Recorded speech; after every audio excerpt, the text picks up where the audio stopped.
High above the city, on a tall column, stood the statue of the Happy Prince. He was gilded all over with thin leaves of fine gold. For eyes, he had 2 bright sapphires, and a large red ruby glowed in his sword hilt.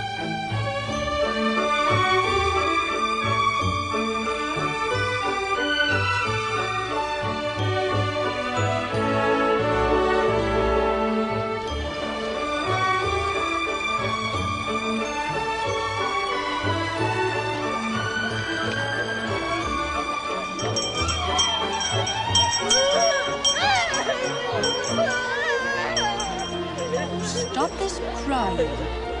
Look, why can't you be like the Happy Prince? He never dreams of crying for anything. Make way for his worship the mayor.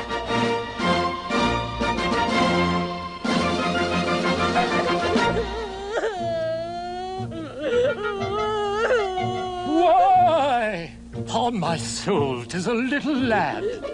How can you cry so much in my beautiful city?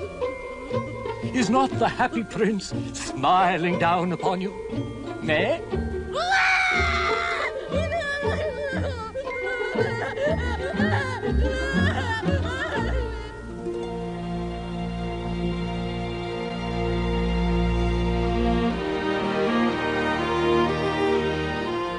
The Happy Prince looks so beautiful. He looks just like an angel.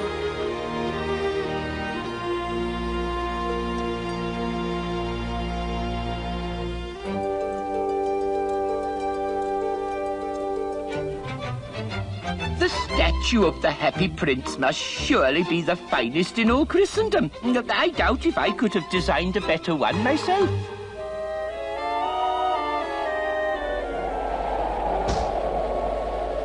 A chill northern wind blew across the square.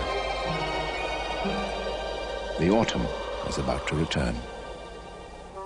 In the countryside, the peasants had finished the harvest, and the change in wind told the swallows that it would soon be time to leave for Egypt. Come away, come away, come away, come away, come, let us fly to the land of sunshine. Come, let us fly to the skies of blue. Leave all the drab and dreary weather. Come where the sun is awaiting you. Don't hesitate to be late, and you will miss all the fun that we have in store. We'll be together constantly. Together we will be happy as one big family, and we will fly to the skies of blue.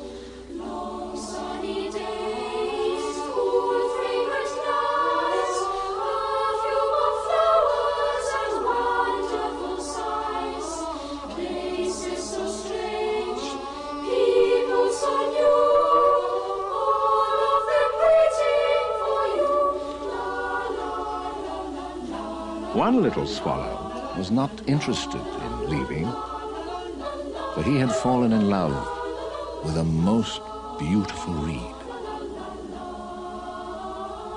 See how agile I am. Look at me. Say you love me. The reed would nod and bow and make the most beautiful curtsies, for that was all she could do in the wind. Come, let us fly to the land of sunshine. Come, let us fly to the skies of blue. Leave all the foolish ties that bind you. Why cherish love that will not be true? Now is the time we must fly together. And if you stay, you will be alone.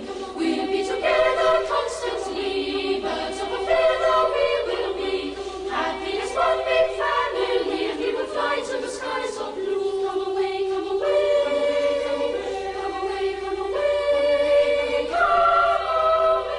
Finally, the trees shed their leaves. It was the sign that autumn had at last come, and they all flew away.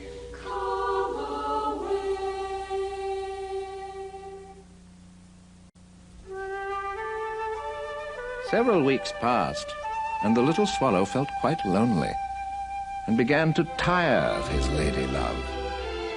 She has no conversation. And she's always flirting with the wind.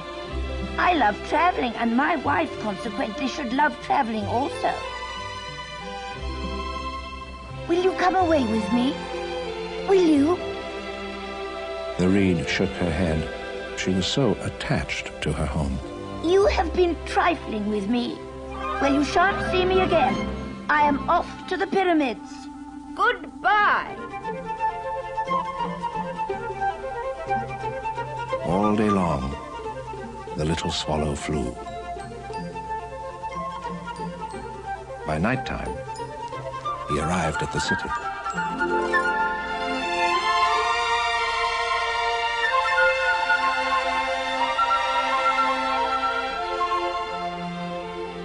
Where shall I stay tonight? I hope the town has made preparations.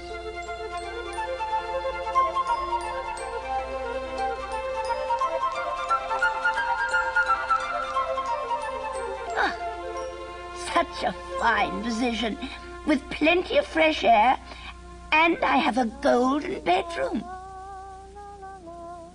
What's that?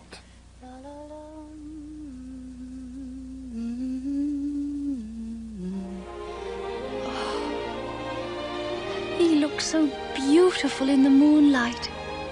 Surely he's the most handsome of all princes. Me? A handsome prince? Why, of course. Good night, my happy prince. Good night. Oh, good night. Princess? What's that? What a curious thing. There is not a cloud in the sky. The stars are quite clear and bright, and yet it is raining. What a dreadful climate. What is the use of a statue if it cannot keep the rain off? I must find myself a good chimney pot.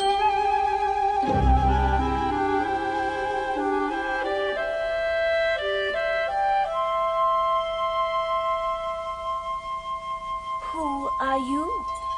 I am the happy prince. The happy prince. Well, if you're so happy, why are you weeping? You have quite drenched me. When I was alive and had a human heart, I did not know what tears were, for I lived in the palace of Sans Souci, where sorrow is not allowed to enter. In the daytime, I played with my companions in the garden, and in the evening, I led the dance in the great hall. Round the garden was a very lofty wall, but I never cared to ask what lay beyond it. Everything about me was so beautiful. My courtiers called me the happy prince, and happy indeed I was, if pleasure be happiness. So I lived, and so I died. And now that I am dead, they have set me here so high I can see all the ugliness and misery of my city. And though my heart is made of lead, I cannot choose but weep. What? Is he not solid gold? Far away in a little street there is a poor house. One of the windows is open, and through it I can see a woman seated at a table. Her face is thin and worn, and she has coarse red hands all pricked by the needle, for she is a seamstress. She is embroidering a satin gown for the loveliest of the Queen's maids of honor to wear at the next court ball. In the corner of the room, her little boy is lying ill. He has a fever and is asking for oranges, but his mother has nothing to give him but river water. Swallow, swallow, little swallow, will you not bring her the ruby out of my sword hilt? My feet are fastened to this pedestal, and I cannot move. But I have no time. I must leave for Egypt. My friends are flying along the Nile at this very moment.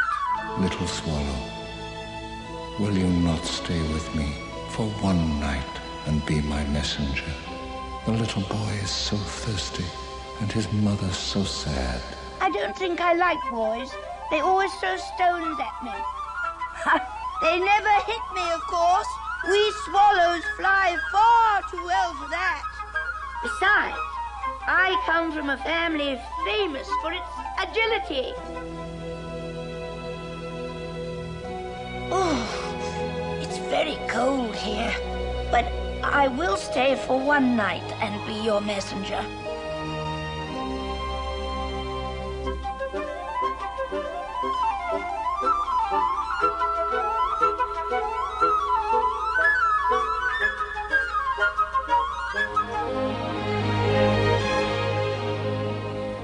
I do hope my gown will be ready in time for the state ball. But the seamstresses are so lazy and unreliable.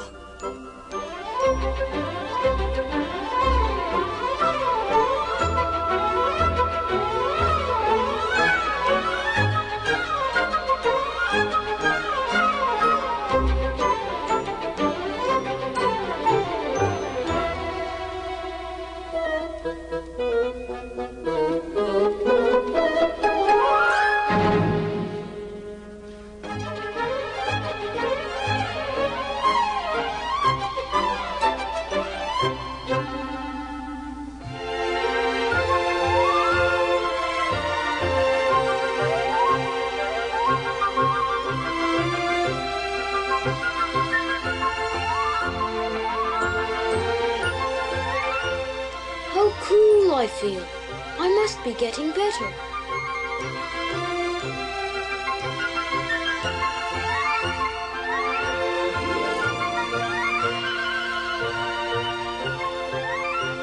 It is curious, but I feel quite warm now, although it is so cold.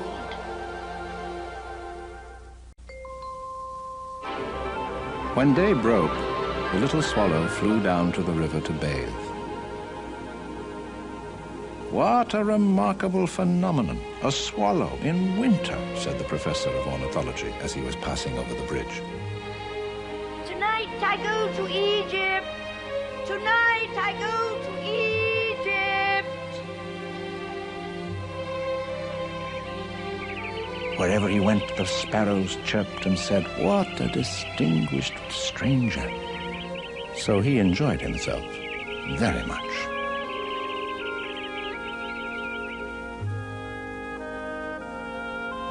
Have you any commissions in Egypt? I am just starting. Swallow, little swallow, far across the city, I see a young man in a garret. He's trying to finish a play for the director of the theater, but he is too cold to write anymore. There is no fire in the grate, and the hunger has made him faint. Well, I will stay one night longer. Shall I take him another ruby? Alas, my eyes are all I have left. They are made of very rare sapphires. Pluck one out and take it to him, so he can sell it for firewood and finish his play. But I cannot do that. Little swallow, do as I ask.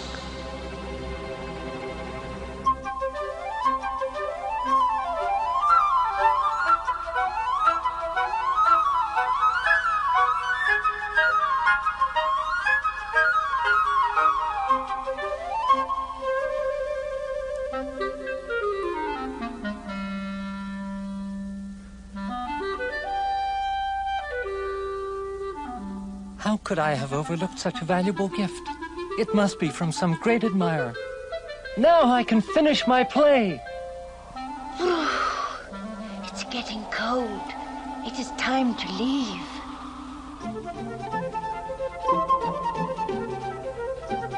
Tonight I fly to Egypt. Goodbye. I am off to Egypt. Goodbye, little sparrows. I have come to bid you goodbye. Little swallow, will you not stay a little longer? But it is winter, and the snow will soon be here. I must leave you, but I will never forget you. And next spring, I will bring you 2 beautiful jewels in place of those you have given away. The ruby shall be redder than a red rose, and the sapphire shall be as blue as the great sea. In the square below, there stands a little match girl. She has let her matches fall in the gutter, and they are all spoiled. Her family is very poor, and her father will beat her if she doesn't bring home some money. Pluck out my other eye and give it to her, and her father will not beat her. I will stay with you a little longer, but I cannot pluck out your other eye. You will be quite blind then. Little swallow, do as I ask of you.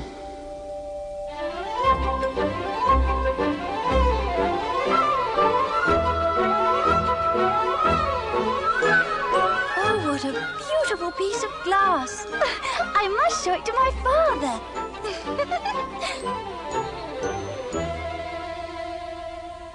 You are blind now, so I will stay with you, always. No, little swallow, you must go away to Egypt. I will stay with you, always. As the days passed, the little swallow never left the prince's side.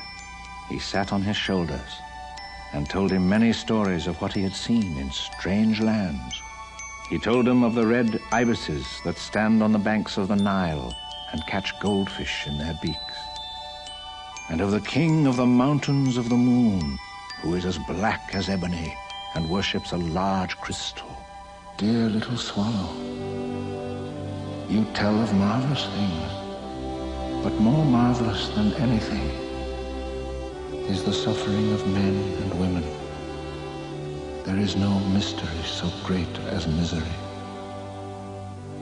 Fly over my city, little swallow, and tell me what you see there.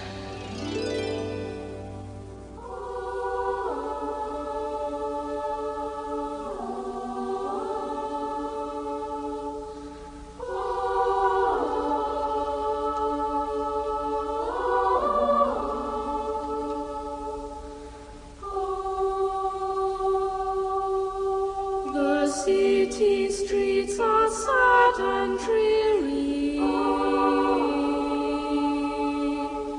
Why are the people in despair? Their clothes are torn, their eyes are weary. Poverty is everywhere. The rich just ignore it and they don't care.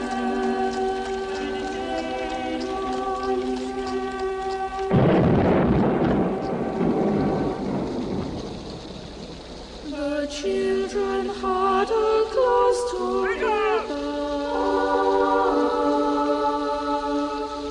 Ragged and torn, their feet are bare.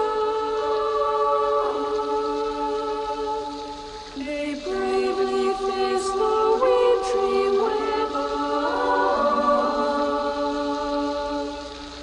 There's no fireside they can share,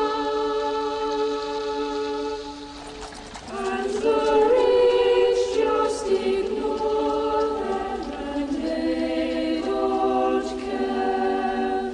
Where is the justice in all that I see?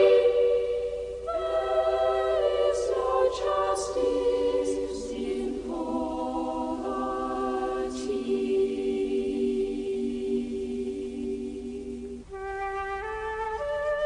And so the little swallow flew back to the happy prince and told him what he had seen.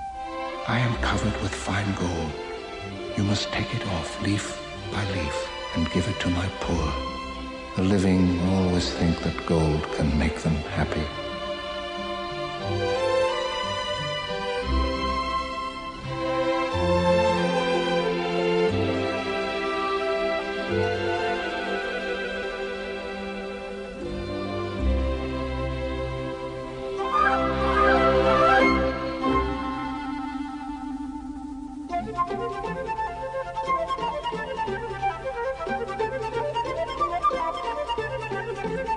Thank you.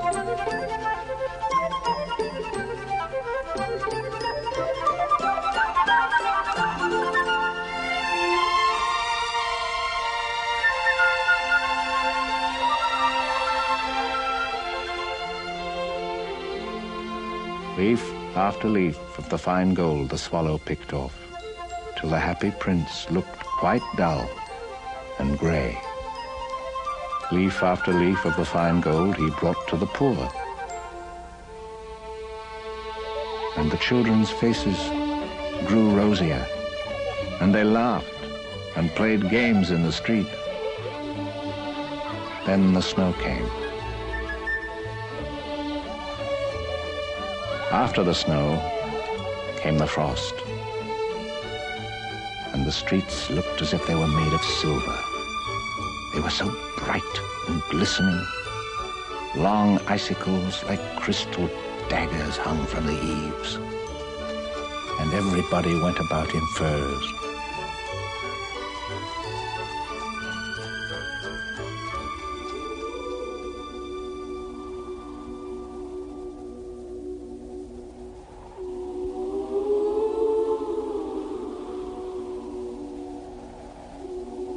Goodbye, dear Prince. Will you let me kiss your hand? I am glad that you are going to Egypt at last, little swallow. You've stayed here too long, but you must kiss me on the lips, for I love you. It is not to Egypt I am going.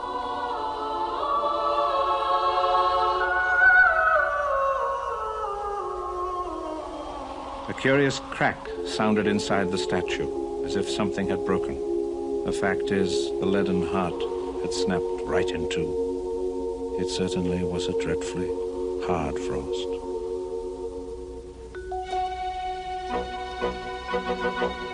Dear me, how shabby the Happy Prince looks. Shabby, shabby, terrible, dreadful. The ruby has fallen from his sword. His eyes have gone, and he is golden no longer. In fact, he is little better than a beggar. Little better than a beggar. And there is actually a dead bird at his feet. We must issue a proclamation that birds are not allowed to die here. Birds are not allowed to die here. As he is no longer beautiful, he is no longer useful. Our city needs a new statue, and I shall ask for the privilege of designing it. So they pulled down the statue of the Happy Prince and melted it down in a furnace. The mayor held a meeting of the corporation to decide what was to be done with the metal. I would consider it a privilege to design a new statue. Of course you can. And it shall be a statue of myself.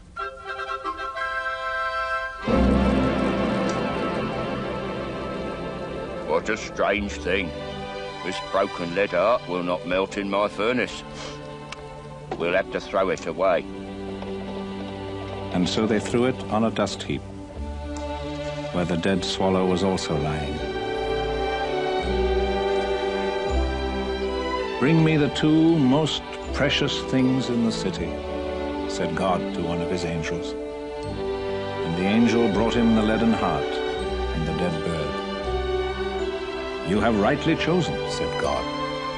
"For in my garden of paradise this little bird shall sing forevermore. And in my city of gold the Happy Prince shall praise me."